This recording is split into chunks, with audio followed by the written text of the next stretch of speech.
మారుతున్న పరిస్థితులకు అనుగుణంగానే తెలుగు చిత్ర పరిశ్రమ నుంచి భారీ సినిమాలు రూపొందుతున్నాయి.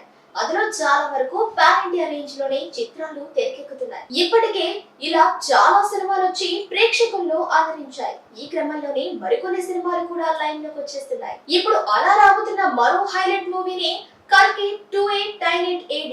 రెబల్ స్టార్ ప్రభాస్ హీరోగా నటించిన ఈ చిత్రం త్వరలోనే విడుదల కాబోతోంది. ఈ నేపథ్యంలో ప్రభుత్వం గుడ్ న్యూస్ చెప్పింది. పాన్ ఇండియా స్టార్ ప్రభాస్ హీరోగా నాగ్ అశ్విన్ తెరకెక్కించిన చిత్రమే కల్కి 2898 AD.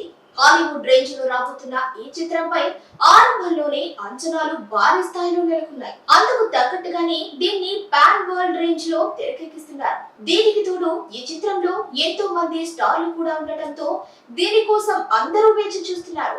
విజువల్ వండర్ గా ఎంతో ప్రతిష్టాత్మకంగా రాబోతున్న కల్కి 2898 AD మూవీని జూన్ 27వ తేదీన విడుదల చేయబోతున్నారు. టాలీవుడ్ నుంచి వచ్చే భారీ చిత్రాలకు స్పెషల్ షోలు, టికెట్ రేట్లను పెంచుకునేందుకు తెలంగాణ రాష్ట్ర ప్రభుత్వం వెసులుబాటు కల్పిస్తున్న విషయం తెలిసిందే. ఈ క్రమంలోనే ఇప్పుడు ప్రభాస్ హీరోగా నటించిన కల్కి 2898 AD సినిమాకు గుడ్ న్యూస్ చెప్పింది. ముఖ్యంగా 27 జూన్ నుంచి జూలై 4వ తేదీ వరకు 5 షోలు వేసుకునేందుకు పర్మిషన్ ఇచ్చేసింది. అంతేకాదు ఇప్పుడు తెలంగాణలో అమల్లో ఉన్న టికెట్ రేట్లకు సింగిల్ స్క్రీన్ లో 100, మల్టీప్లెక్స్ లో 75 వరకు పెంచుకునే వెసులుబాటు రాష్ట్ర ప్రభుత్వం కల్పించింది. దీంతో ఇప్పుడు తెలంగాణ వ్యాప్తంగా ఉన్న సింగిల్ స్క్రీన్లలో కల్కి 2898 AD టికెట్ రేట్లు 265, మల్టీప్లెక్స్ లో 413 రూపాయలు అయ్యాయి.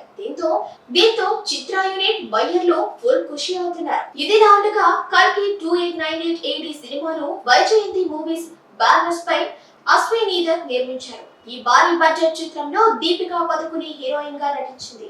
అలాగే బిగ్ బి అమితాబ్ బచ్చన్, కమల్ హాసన్, దిశా పటాని, మాలవికా నాయర్, శోభన్లు కీలక పాత్రలు పోషించారు. ఈ మూవీకి సంతోష్ నారాయణ్ మ్యూజిక్ ని ఇచ్చారు.